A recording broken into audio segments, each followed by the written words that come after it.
Assalamualaikum warahmatullahi wabarakatuh. Di sini kami mewakili dari kelompok 2 akan sedikit menjelaskan tentang teknik dan pengembangan instrumen penilaian kompetensi pengetahuan.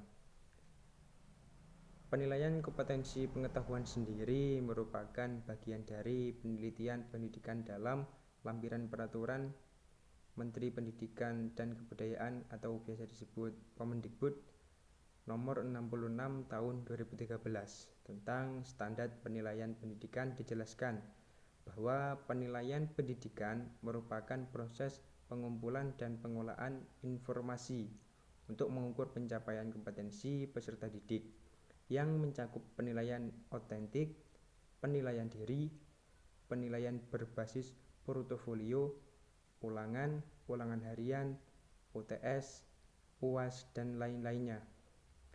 Adapun penilaian kompetensi pengetahuan dapat diartikan sebagai penilaian potensi intelektual yang terdiri dari tahapan mengetahui, memahami, menerapkan, menganalisa, mensintesis, dan mengevaluasi. Dalam dunia pendidikan, peserta didik harus memiliki kemampuan yang sesuai atau memadai sehingga dalam mengikuti proses pembelajaran peserta didik tidak mengalami hambatan atau kesulitan. Dalam hal ini, penilaian kompetensi pengetahuan adalah penilaian yang dilakukan oleh guru untuk mengukur tingkat pencapaian atau penguasaan peserta didik dalam aspek pengetahuan yang meliputi ingatan atau hafalannya, pemahaman, penerapan, analisis, sintesis, dan evaluasi. Kompetensi pengetahuan merefleksikan konsep-konsep keilmuan yang harus dikuasai oleh peserta didik melalui proses belajar dan mengajar. Baik, selanjutnya teman-teman, yaitu ruang lingkup penilaian kompetensi pengetahuan. Di sini ada 6 aspek. Yang pertama yaitu pengetahuan, hafalan, ingatan atau knowledge, ilmu. Pengetahuan adalah kemampuan seseorang untuk mengingat kembali tentang nama, istilah, ide, gejala, rumus-rumus, dan sebagainya tanpa mengharapkan kemampuan untuk menggunakannya dalam kegiatan ini. Belajar dapat ditunjukkan melalui mengemukakan arti, memberi nama, membuat daftar, menentukan lokasi, mendeskripsikan sesuatu cerita yang terjadi dan menguraikannya. Yang kedua yakni pemahaman. Pemahaman adalah kemampuan seseorang untuk mengerti atau memahami sesuatu setelah sesuatu itu diketahui atau diingat dalam kegiatan belajar, ditunjukkan melalui mengungkapkan gagasan, mendeskripsikan dengan kata-kata sendiri, menjelaskan gagasan-gagasan pokok, dan dapat menceritakan kembali dengan kata-katanya sendiri. Yang ketiga yaitu ada penerapan. Penerapan adalah kesanggupan seseorang untuk menerapkan ide-ide umum, tata cara ataupun metode-metode, prinsip-prinsip, rumus-rumus, teori-teori ini juga bisa dalam situasi yang baru dan konkret. Penerapan ini adalah proses berpikir setingkat lebih tinggi dari pemahaman. Kemampuan mengaplikasikan sesuatu juga dapat diartikan menggunakan pengetahuan untuk memecahkan masalah atau menerapkan pengetahuan dalam kehidupan kita sehari-hari. Aspek nomor 5 yaitu analisis. Analisis adalah kemampuan seseorang untuk merinci atau menguraikan sesuatu bahan atau keadaan menurut bagian-bagian yang lebih kecil dan mampu memahami hubungan antara bagian-bagian atau faktor-faktor yang sesuatu dengan faktor yang lainnya. Dalam pembelajaran ini ditunjukkan melalui mengidentifikasi faktor penyebab, merumuskan masalah, mengajukan pertanyaan dan memperoleh informasi, membuat grafik dan mengkaji ulang sesuatu. Nomor 5 ada sintesis. Sintesis adalah kemampuan berpikir yang merupakan kebalikan dari proses berpikir analisis. Sintesis merupakan suatu proses yang memadukan bagian-bagian secara logis sehingga menjelma menjadi suatu pola yang berstruktur atau berbentuk pola baru. Kemampuan melakukan sintesis juga dapat diartikan menggabungkan sebagai informasi menjadi satu kesimpulan atau konsep. Yang nomor 6 yang terakhir yaitu evaluasi ya teman-teman. Evaluasi adalah kemampuan seseorang untuk membuat pertimbangan terhadap suatu sifat atau ide. Itulah 6 aspek ruang lingkup penilaian kompetensi pengetahuan. Nah, selanjutnya yaitu kelebihan dan kelemahan penilaian kompetensi keterampilan. Yang pertama, kelebihan dan kekurangan tes tertulis bentuk lisan. Kelebihan tes tulis berbentuk lisan adalah pertama, 1. Mudah dalam pembuatan soalnya. Nomor 2, kemungkinan menebak soal. Maksud kami kemungkinan menebak jawaban sangat sulit. Yang ketiga, cocok untuk soal hitungan atau soal yang jawabannya pasti seperti matematika dan fisika lainnya. Yang ketiga, maksud kami yang keempat, yaitu hasil-hasil pengetahuan dapat diukur secara jelas. Sedangkan kelemahannya adalah 1. Sulit menyusun kata-kata yang jawabannya hanya 1.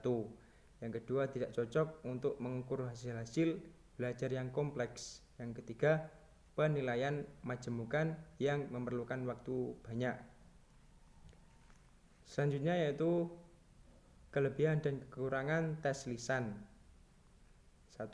Dapat digunakan untuk menilai kepribadian dan kompetensi penguasaan peserta didik.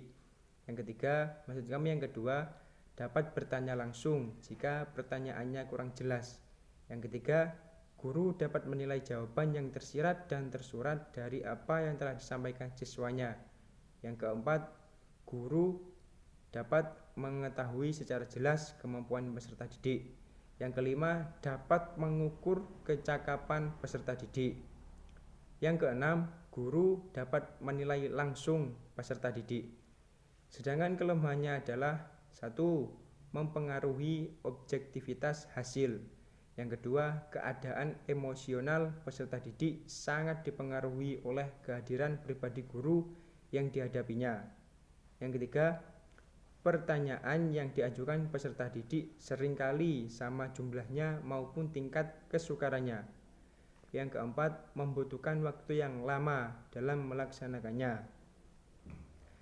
Yang kelima, kebebasan peserta didik dalam menjawab menjadi berkurang. Yang keenam, seringkali guru terlalu cepat dalam mengumpulkan. Maksud kami seringkali guru terlalu cepat dalam menyimpulkan jawaban dari peserta didik. Selanjutnya yaitu hal-hal yang harus diperhatikan dalam penilaian kompetensi pengetahuan melalui penugasan. Yang pertama, tugas mengajar pada pencapaian indikator hasil belajar. Yang kedua, tugas dapat dikerjakan oleh peserta didik. Yang ketiga, tugas harus bersifat adil seadil-adilnya. Yang kelima, disesuaikan dengan taraf pengembangan peserta didik dan lain-lain. Berdasarkan uraian tadi, dapat disimpulkan bahwa tugas atau pekerjaan rumah yang diberikan guru hendaknya memperhatikan beban belajar dari peserta didik tersebut. Baik teman-teman, itulah kelebihan dan kelemahan penilaian kompetensi keterampilan. Yang selanjutnya yaitu teknik dan instrumen penilaian kompetensi pengetahuan. Salah satu cara untuk memperbaiki proses belajar mengajar yang paling efektif yaitu dengan jalan mengevaluasi tes hasil belajar yang diperoleh dan diproses belajar mengajar itu sendiri. Adapun instrumen merupakan sesuatu yang mempunyai kedudukan sangat penting karena instrumen akan menentukan kualitas data yang dikumpulkan.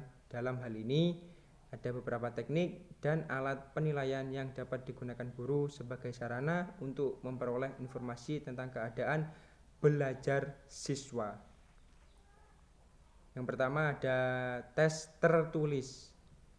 Tes tertulis merupakan tes di mana soal dan jawaban yang diberikan kepada peserta didik dalam bentuk tulisan. Tes tertulis merupakan kelompok tes yang verbal, artinya soal dan jawaban yang diberikan oleh peserta didik berupa bahasa tulisan. Tes tertulis ini objektivitasnya relatif tinggi dibandingkan tes-tes yang lainnya. Bentuk tes tulisan, adapun tes tertulis sendiri yaitu 1. Pilihan ganda, yang kedua isian atau esai, yang ketiga jawaban singkat, yang keempat benar, salah, yang kelima menjodohkan, yang keenam uraian. Tes ini digunakan dengan catatan disesuaikan dengan karakteristik materi atau tuntutan kompetensi yang ingin dicapai. Dari aspek skor, penilaian tertulis dapat dibedakan menjadi dua, yaitu objektif tes dan subjektif tes. Objektif tes adalah tes tertulis yang pertanyaannya bersifat tertutup sehingga jawabannya pasti singkat dan pendek.